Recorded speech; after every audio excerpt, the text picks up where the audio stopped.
क्या आप जानते हैं कि यह अनंत ब्रह्मांड जितना शांत दिखाई देता है, उतना ही भयानक रहस्यों से भरा हुआ है, क्योंकि इसकी आठों दिशाओं में स्वयं महादेव के 8 रौद्र और विकराल प्रहरी खड़े हैं, जिन्हें अष्ट भैरव कहा जाता है और जिनकी आज्ञा के बिना काल अर्थात मृत्यु तक अपने कदम आगे बढ़ाने का साहस नहीं कर सकती। ये अष्ट भैरव केवल दिशाओं के स्वामी नहीं हैं, बल्कि मनुष्य के प्रत्येक कर्म, प्रत्येक विचार और प्रत्येक पाप पुण्य के निष्ठुर न्यायाधीश हैं। सबसे पहले प्रकट होते हैं असितांग भैरव, हंस पर सवार, जिनकी दृष्टि सृजन, कला और बुद्धि पर है, किंतु जिनका कोप मनुष्य को जीवित रहते हुए भी मानसिक अंधकार में धकेल देता है। इसके बाद आते हैं रुभैरव, श्वेत वर्ण वाले, बैल पर सवार, जो समस्त शास्त्रों और ज्ञान की रक्षा करते हैं, पर जिनकी अवहेलना अज्ञान का अभिशाप बन जाती है।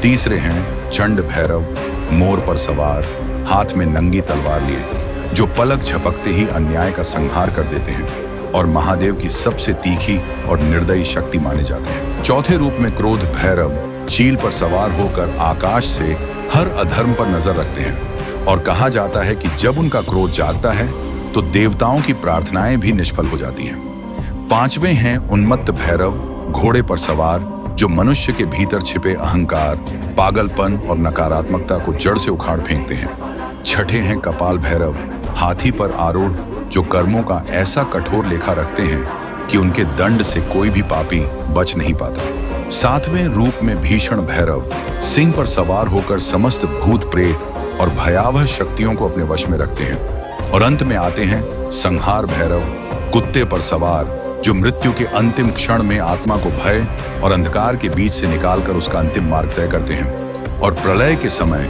संपूर्ण सृष्टि को अपने भीतर निगल लेते हैं। कहा जाता है कि ये आठों विकराल शक्तियां आज भी ब्रह्मांड के अंधेरे कोनों में जागृत हैं और जिनका केवल स्मरण ही अनदेखे भय को जगा सकता है या आने वाले विनाश से रक्षा कर सकता है।